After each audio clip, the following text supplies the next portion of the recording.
season struggling a little bit, could be. Nonetheless, though, just keep an eye out for him. This is the guy, I'm telling you, Tim, I need to Here's a Guy sound drop just whenever it's convenient for you, sir. No rush at all. Here's the guy. Baron Serell last week. Here's the guy. We remember in the draft process, Emilio, two things stood out, right? He was the best guy around. Yes, Three things, including that, right? The scouting report from Greg Cosell, and I want to say it was, his name's escaping me now. We use his scouting report a lot. Anyway, scouting guru. They all said he uses his hands really well, right? And the other thing that stood out to me was obviously the comment that Goody made about when they interviewed Texas players, you could take one teammate with you. Who would it be? They all said Baron Serell, right? Man, last week, and it was just one preseason game. I'm going to continue to say that, and I know it's going to make people mad, but that's how I roll. Bro, he looked like he belonged in the NFL. Here's the guy. It was absolutely awesome. So, fourth-round rookie edge rusher Baron Serell, drafted from Texas 2025, poised to make an impact in the pass rush rotation. With his quick first step and relentless motor, Serell racked up pressures in college and has translated that to camp against the Colts offensive line. Keep an eye on his bend around the edge and trademark hand skills. Disrupted plays here could earn him more snaps alongside veterans like Rashawn Gary, obviously LVN, those cats. Again, the thing I want to see is bend. I want to see a little more bend, Emilio. You know what I mean? I want to see that speed aspect. We've seen him. He's stout, and he knows how to use it. He knows how to get into the tackle's chest, and very, very just savvy at just using his hands to swipe and get around. I want to see a little bend around the edge. I want to see a little versatility. Does that make sense? Yeah, I think it does. I just don't know if it's going to be him that's going to show us that. I think that's right up Colin Oliver's, speed, right up his alley. I really do think – I think he could do it, obviously, but I just love watching his hand work. His hand usage, his hand work it really is impressive for a How about these hands? I'm telling you, they're so quick. They're so quick. One decision, and they're strong. They're powerful. They can get the other guy's hands off you, get him out of position. That would be cool, though, like you said, to get a little bit more bend out of him. I'm just not sure if that's his go-to style, and I'm fine with it. If it doesn't end up being that way, perfect. Use your hands, stay vertical, see what's going on in the play. Don't get yourself out of the play, because that's the other thing. You run that arc, you could run yourself right out of the play, open an alley. So if he's a heady kind of smart rusher, I'm cool with that too. Yeah, I think the happy medium is just marry some of that with the skills he already has. Right, you'd like to see some of that footwork, a little bit of bend. Add that to his game is going to make him that much more well-rounded. But at the end of the day, it's like, Clayton, you're a baseball guy. You got a hitter with an unorthodox batting stance. Sometimes the worst thing you can do is mess with his approach. Just let him do what works for him. And, if Baron Serell has good hand technique and good power, I don't think we need to overly stress too much of the bend or too much of the other attributes, if it's going to take away from what he does so well. Yeah. And again, it was only one game, but his overall defensive grade was a 68.4. His pass rush grade, 87.9. That's wild, right? Tackle grade, 71.4. He finishes really, really well. Where he struggled was his run defense. They had him a 40 there. So now at Texas, it felt like it was somewhat the opposite there.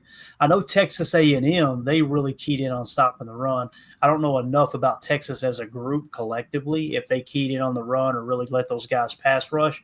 But nonetheless, want to see that run defense grade, climb a little bit. And I completely agree with you guys, what you're saying. I think y'all made a great rebuttal there. And like, hey, look, if that's not who he is to be a bendy guy, don't try to force him to be. Let him play to his strengths. Yeah. And love the analogy you used, Tim, about baseball, because there's so many coaches that screw that up. And there's a reason you turn on Major League Baseball and not two batters have the same batting stance, right? That's right.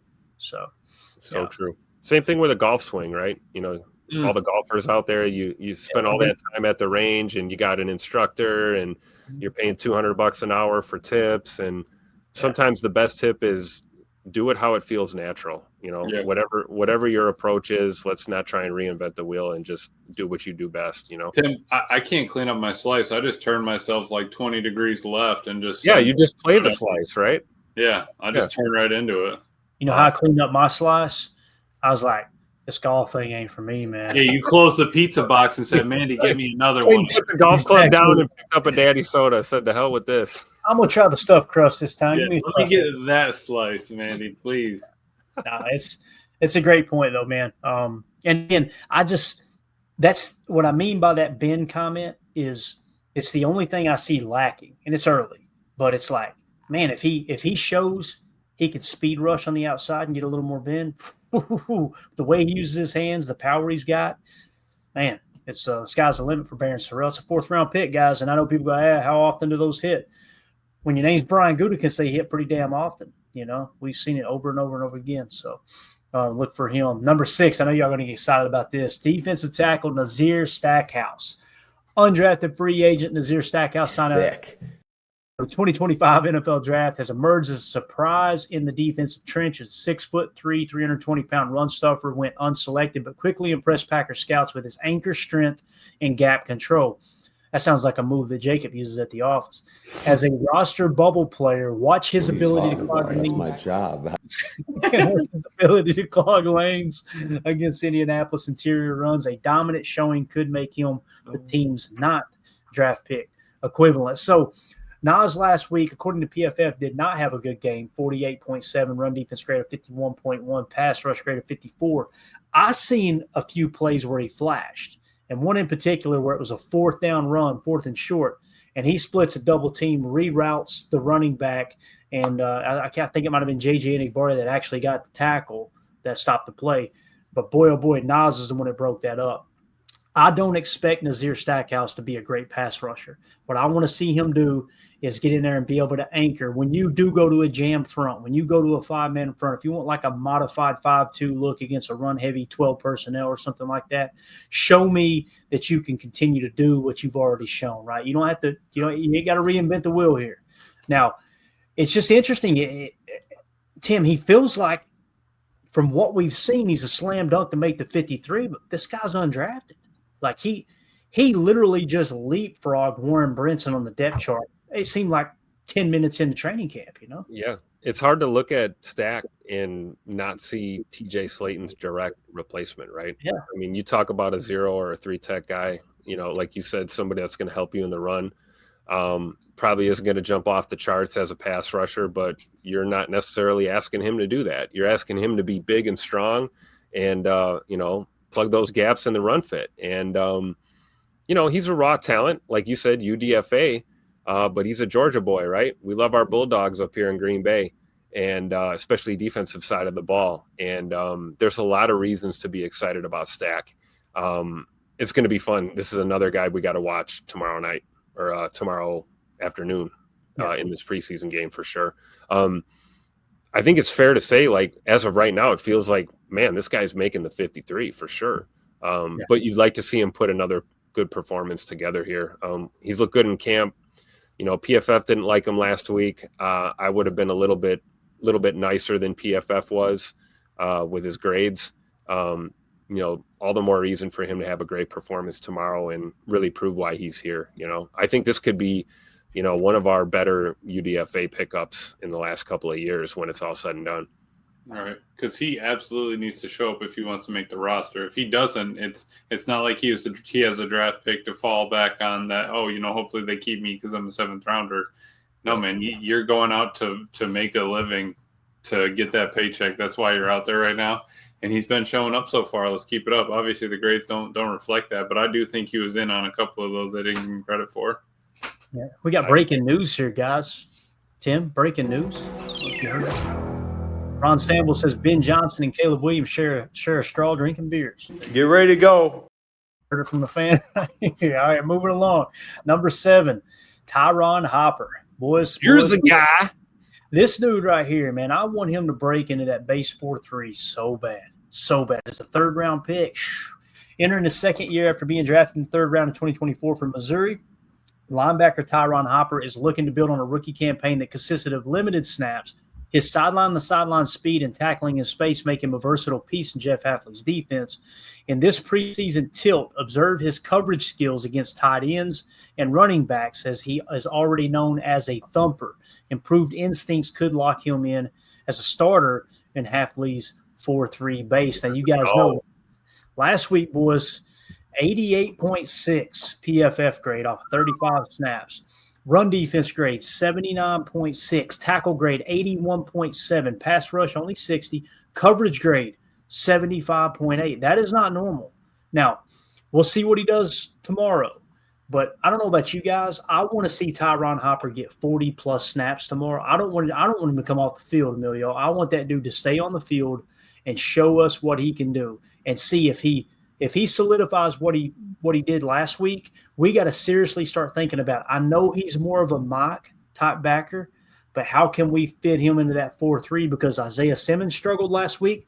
He recovered really well, rebounded really well yesterday at joint practices, right? Tyron Hopper had a sack in that joint practice, by the way, we have to mention.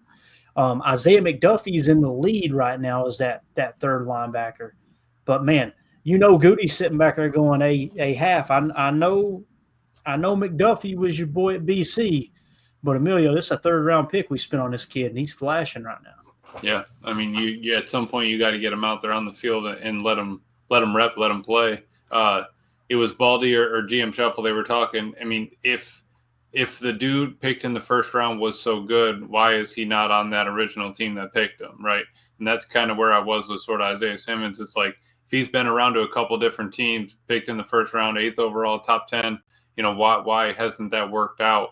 And maybe you already have what you need on the team, and you're looking at him right now in Tyron Hopper. I think that's an absolute possibility, but he can't do it from the sideline. So I do really want to see him get out there. And if they're only going to bring him out because he's going to be the dot carrier or whatever, let's get a second helmet and let this kid play a little outside backer and let him get on the field with the other two. Yeah, Tim, I've been excited about what Isaiah Simmons has done in camp up to this point. I've also been excited about, hey, we got McDuffie back for pennies on the dollars, 2-year extension. But both of those guys, if Tyron Hopper's a stud, both of those guys are the definition of a progress stopper, right? Oh, I would agree, especially say McDuffie, right? Because you know what you're getting with him. And I would basically figure Zay McDuffie's a lock, right? Roster lock, like you said, what we got him for, what he brings to the table. With Tyron Hopper, I agree with the statement. Like, let's Max Crosby this guy. Let's put him out there 100% of the time that he's available and really see what we got. Because last year we didn't get to see much of him. It's part of his progress to develop, and you don't develop if you're standing on the sidelines, holding onto your shoulder pads, watching the game. So I'm with you, Clay. I say get him out there early, get him out there often. Put the green dot on him if you can. Definitely have him out there as your mic, and he's got the second best hair on the football team next to Xavier McKinney. Oh, so, yeah, dude. I mean, like the swag is strong with Tyron Hopper. So I'd like to see him out there, man. Let's go. Progress Hopper. I love it. Love it. Love it. Love it. And I agree with what Coach Lynn is saying. Hopper is a mock. Like he screams mock. But Coach, don't you think that preseason, this is the time to see if he can play a little Sam. This is the time to see if he can play a little Will, right? We know what he can do at mock. We know that's his natural fit. And here's the other thing. Lock him up. Let him play a little edge too. Why not? And if you go to our base 4-3 last year, there were significant snaps, maybe not the majority, but there were significant snaps where McDuffie was playing mock and they had Cooper in the Sam. They had Quay in the Will. It's very, very interchangeable in that regard too, right? So I think you could still work him into that base 4-3. Now, what you're noticing is what we're talking about in terms of deployment is Isaiah Simmons. They're really, really trying to force him into that Sam role and see if he can play that Sam role in the 4-3, right? Yeah. And whether or not that works out, who knows? But I do feel comfortable saying Quay or both Quay or our boy Edgerrin Cooper could play Sam. They both could. Let's see if Hopper can play a little bit of that role too, because the other reality is once you establish this guy's just a mock, he's always going to be in the middle of that 4-3. Now you become predictable to other coaches, right? And you can kind of key in, okay, we know he's not going to do this. And what did we hear yesterday? Tyron Hopper got a sack. That tells me they were firing him on a linebacker blitz, right? Well, your mock typically isn't. You don't think of a mock being that fire guy in the middle. You think of him being someone who can cover the tight end down the seam, play that deep third in the Tampa 2, right, deep third center, but also you're looking for a gap destroyer, right? So going to be interesting, man, for sure. Yeah. All right, we got to address this real quick. Holmes coming here hot with the all caps. Quay is our mic. What are you guys nobody's talking about? listening anyway. What are you guys talking about? They move all of them around all over the place. It's not the 90s. I agree with that. Yeah. Yeah, I think he was responding to Coach saying Quay was Quay is a Sam. Gotcha. They all need to be everything. Exactly. You got to be able to play at least two of those spots, right? You got to be able to play, stronger weak side and in the middle, Right. At the very least. And if you've got a guy that's heady enough to handle Mike, but also be able to play Sam and come on, like if he is our backup Mike and is still an athletic freak and can play linebacker, perfect. Put him in and just take the green dot off the back. It's not like, we need him in there specifically at Mike. If he's the better athlete, then put him in. Yeah, see, that's the thing with Simmons. I like Simmons to an extent, but I mean, if you told me Tyron Hopper or Isaiah Simmons as a backup Mike, or a third string Mike, I'm going to go with Tyron Hopper. I don't care. I'm going to go with the youth. I'm going to go with the higher ceiling for sure. Definitely.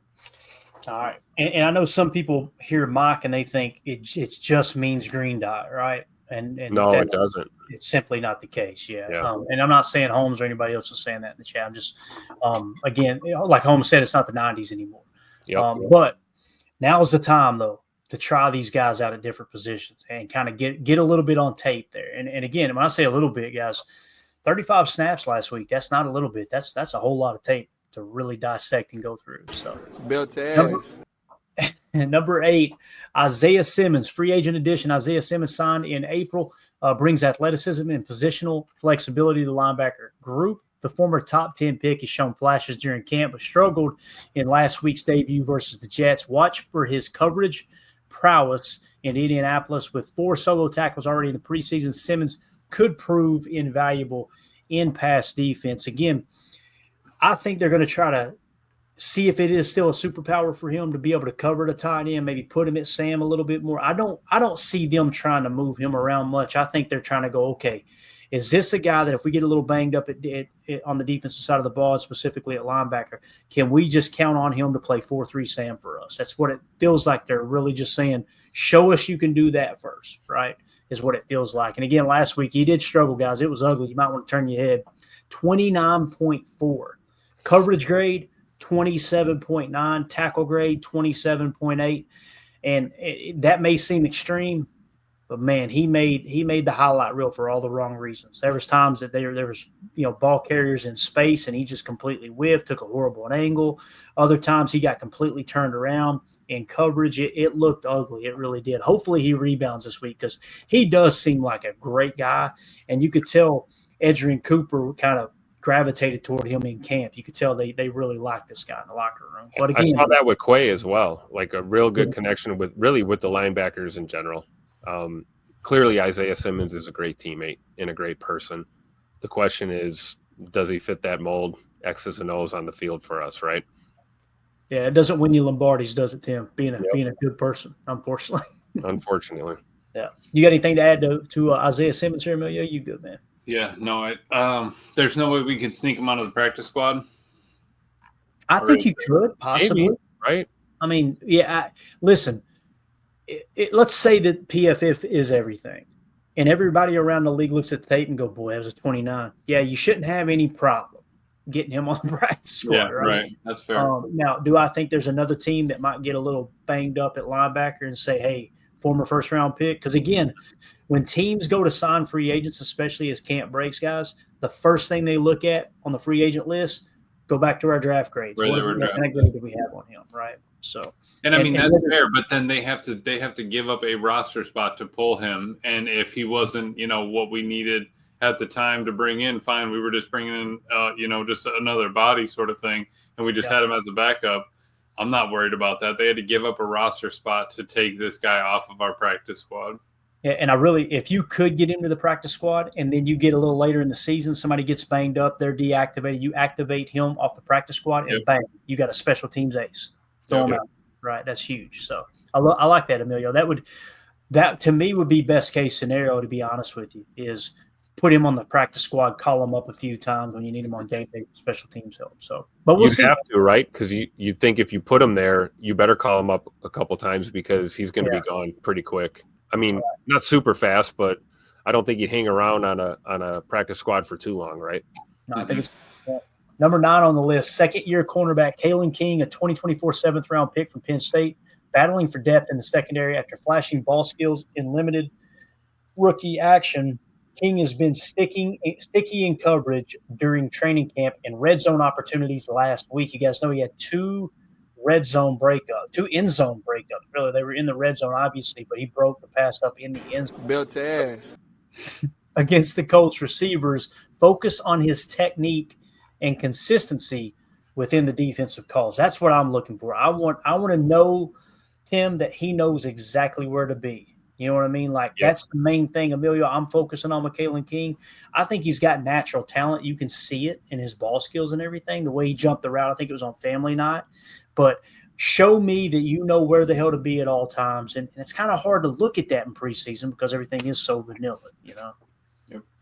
No, that's the case. And like we were saying earlier, he's only played, 50 snaps in the slot or less than 50 in his college career. So we're asking him to do something a little bit different than he's used to. But at that 5'11", 190, you probably want him in the slot. Ideally, you don't want a 5'11", 5'10" kind of guy out on the boundary on the edge. But if he shows up and can play and can rotate and can go in, so Bull can go up, and play safety, if that's the option, perfect. The dude's had a year. Like, again, he's had an off season. He knows what the Packers need from him, and he's ready to try to make their team this year. I love that. That's a great point. Slide him to the practice squad. That's a great point. 5'11", 190. What's Bullard?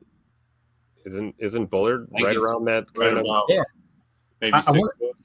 Yeah, I was thinking. Let me look it up. Bro. I don't want to tell you the wrong way. I want to say he's right around that, maybe a little bit thicker. That's the one that Jeff Hapley actually said was. Yeah, thick. that's what our infamous drop came from. Yeah, but I want to say he's over 200 pounds. But so a little bit thicker than Kayn. But to Emilio's point, I mean, at that build, yeah, I mean, if he's better suited in the slot and can consistently prove that he can be a reliable slot, I mean, my goodness, is he going to add value to this football team? Because it does free up Bullard to, back up Evan Williams and our safety room. Right. If we need to kick him back there, we have another option. We talk about Nate Hobbs being ready for week 1. We talk about Nate Hobbs playing the slot. We can also talk about Nate Hobbs playing on the boundary too. Mm-hmm. Maybe Kayn King is going to find a niche on this team as a slot guy. Right. Hey, Javon Bullard, real quick, Camille, sorry. AI over on Google says he is officially listed at 5'10", 198. Wow. So basically the same exact build. Yeah. And if you get a guy, Tim, that has the ability to play boundary, but the team willingness to play the slot wherever they need him and not stomp his feet and be mad about it, that's the guy we need, right? That's the guy that's kind of got that right attitude, that right mentality. That's what you need for a slot corner, right? Yeah. You need a guy that's willing to stick that head in there and go ahead and lower that boom and step up and play that role.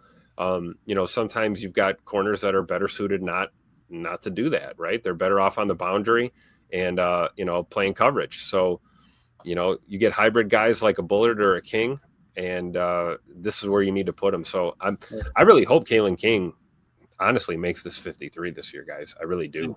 22 and a half years old. 22 and a half years old. You talk about no ceiling with this guy. And we were fired up when we drafted him, right? 7th round pick, I believe. Oh, I was. Yeah, I was. Yeah. Because again, man, when let me hit this. United Base says I'm rooting for Kayn King, so AFAM's K King back tattoo makes sense again. Anyway, it's a family program. I think the back tattoo said Kelsey on the back. Oh, there you go. The reason I was so high on Kayn King is the college season wrapped up. I'm going to try to explain this as best I know how, right? Because we were drafted him in 2024, right? Yeah. So when the draft happened in 2022, okay, in 2022. No, 2020. Yeah, 2023. I should say. Yeah. When the draft happened in 2023, what I love to do is like the week or two after, I go immediately to the consensus big board and go, okay, what does everybody see for this next wave of prospects? Because this is before everything starts getting shaken up. Kayn King was the top corner listed. And then all of a sudden he falls all the way to the 7th round throughout that course of his last college year. I know we've mentioned it a bunch of times, but I don't think I've explained it in that detail. That's how I remember that unfolding. And it's like, how do you go from being the top corner potentially in the draft to a 7th round pick? I'm not saying he was worthy of being the top corner, but all the way to the 7th probably needed to be somewhere between 3rd and 4th round, somewhere around there. You get him in the 7th, that's great value. So, all right, moving along here. Number 10, Bo Melton. I know y'all going to get excited over this. Wide receiver Bo Melton re-signed in the 2025 offseason, having now made the shift to cornerback, has looked the part so far. His greatest value lies within his special teams contribution. However, he has a great opportunity to prove his worth as a depth piece in Jeff Hafley's secondary. It's another guy, man. I want to see Kayn King and Bo Melton on the field together. I want to see Kayn King kicking into the slot. Let's see if he can prove he can play slot, right? Give me Bo Melton on the boundary. Let's see what this guy can do covering a boundary X. And I want to see Tyron Hopper in the middle of that defense. It's a 3 combination. I want to see that next wave of players like, okay, are they worthy of occupying a 53-man roster spot? More importantly, Kayn King and Bo Melton. Obviously, Tyron Hopper will be on the 53. But with Bo last week, his very, very first time playing cornerback, 29 reps. He played right cornerback. So, again, that's from the defense's perspective. So he played on the side that Carrington Valentine typically plays on, right? PFF grade was a 50. Cheese curds make my stomach hurt all the time, but I do eat them, though. A 51.6 defensive grade. Coverage grade was 46.7. Tackle grade 29.5. However, run defense grade 66.2. Like Coach LaFleur said, Tim, Bo's going to give you everything he's got, man. And it showed up on tape. There was a play or two where he did slide down in the run fit, and I was like, Bo is playing. He's doing everything in his power to play his ass off. I'm telling you, I'm glad you brought that up. Like, are we entirely sure that Bo couldn't slide into that slot role if we needed it? I mean, what's his measurables, right? 5'11", 180 something, 190. I mean, it's right there in the sweet spot. Right in there too. Yeah. We haven't really seen that from him though, right? Like he just made this transition. And I think, at least from my perspective, the way I look at it, like, he's proven that he can make that transition. He has transitioned into a cornerback role. We talked about the technical aspect. Coach Lane and I were talking about that the other day. The fact that he's able to know, what a receiver is running before he even runs it, based on the formation, based on how he's lining up, based on how he's releasing, that gives Bo a distinct advantage. And if he marries that with the technical aspects of the game, the footwork and all these things we talk about with cornerback play, I'm not unconvinced that Bo could play slot. He could play on the boundary. Hell, he could be a backup off-ball safety if we really needed him to be. I think when it's all said and done. But again, we're looking at him to make another step tomorrow. Hopefully, we see more of what we saw these past couple of weeks. But anyone who's saying that Bo Melton is a hybrid receiver / corner, I don't know. I think his role on this team is as a cornerback. If he's making the 53, he's making it as a corner. Maybe you get added value because in a pinch you could throw him out there as a receiver. You don't forget how to play receiver. But I'm excited about him as a corner, boundary or slot, honestly. Absolutely, Tim. Obviously, it's some new stuff that he's been doing, backpedal instead of running forward, but he's not afraid to learn, not afraid to make a mistake and keep going. And you could kind of see it in his interviews. He's starting to like it a lot. He's starting to really feel it. He's starting to, you remember those days. He probably played it both ways in high school, right? So he probably remembers playing corner, backing up, like, dude, it's not the same idea. He was talking about, hey, you got to try to go out there and make a catch when you're on offense. Now I'm trying to stop them from catching. I'm trying to punch it out. I'm trying to make a tackle. There's not as many number-wise things that you can do, but you can make things happen for the team a lot more on defense. You can show up for your teammates a lot more. Yep. 3 points. All right, number 11. Dog. I need that. Here's the guy. Cue up that music, Tim. Safety not ready to Katan do Olapo. And let it run for a minute. Please Even do. if- Safety Katan is that a drill? Safety Katan Olapo. Keep it going, Tim. Drafted in the 5th round in 2024 from Oregon State, is in his sophomore season and pushing for more playing time. His physicality and run support, range, and coverage have been highlights of camp. In this matchup, keep tabs, crank it, Tim, on his tackling in the box against the Colts backs. Consistent play could make him a staple in the secondary rotation. Can I be honest with you guys? I haven't been that impressed with Olapo, but I want to be so bad. What do you guys think about Katan here? 6'1", 217 is what PFF had him at. Not like horrible last week, 58 PFF grade, but that tackling grade, man, 79.6 is what he does well. There's no doubt about it. He's that guy. He's the quintessential spur safety. Put him down in the box and just let him attack the ball carrier. I have been very excited about Olapo. I know you're mad that he got that ball caught on him, that deep ball. I know that's your hang up right now. But Clay, Right. the way he's moving the defense around when he's out there telling people where to go, how to be, He'll communicate well. he knows what he knows what he's doing. The fact that they're leaning on him aggressively after Zane went down, they're probably he's going to play some reps actually in games this year. I think. I don't think it's going to be come in mop up time. I really do think that he's gotten to the point where he's ready to go. Look at those numbers. I mean, yeah, he didn't have a great game. Defense just under 60 if you're looking at PFF grades, but that tackling is key. The run defense is key. You're right. He wants to come down. He wants to thump. He wants to hit. He had one ball got caught on him. If not, he probably would have had a 65, 70 grade if he had broken that pass up.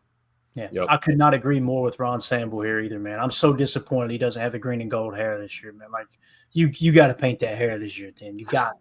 Not you. He's probably saving it for week Why one. don't you tweet at him? Why don't you tweet at him and ask him if he can update the color, Clay? It made it sound probably like just he's telling waiting Tim till to week paint one, his man. hair. Tim, I'm not telling you to paint your hair, okay? No. All of a sudden you end up working at a Starbucks somewhere. You know what I mean? I know how that works. But anyway. I barely got enough hair to paint. What are you talking about? But no, to Emilio's point though, like you said, man, KT is a thumper, right?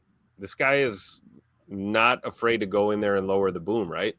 So when you've got thumpers like that in the safety room, you don't bitch when they're missing coverages, right? You know that what they're bringing to the table is they know the system, they know the scheme, good communicators, and they're out there, headhunting, looking for somebody to hit.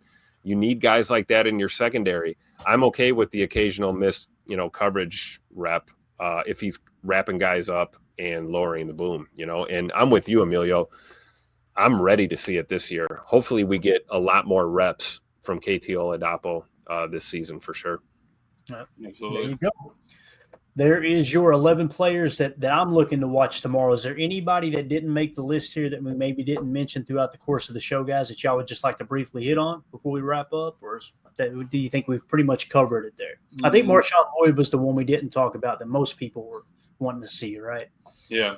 Yeah, bubble guys, there's not too many more. Maybe Omar Brown, Mike Robinson, a little bit of secondary look. Kind of keep an eye on the receivers. The only other one would maybe be John Fitzpatrick for me. See how the tight ends sort of do. Ben Sims, Swinson, see how those reps kind of work out. Got it. That's a good point. Anything else, man? No,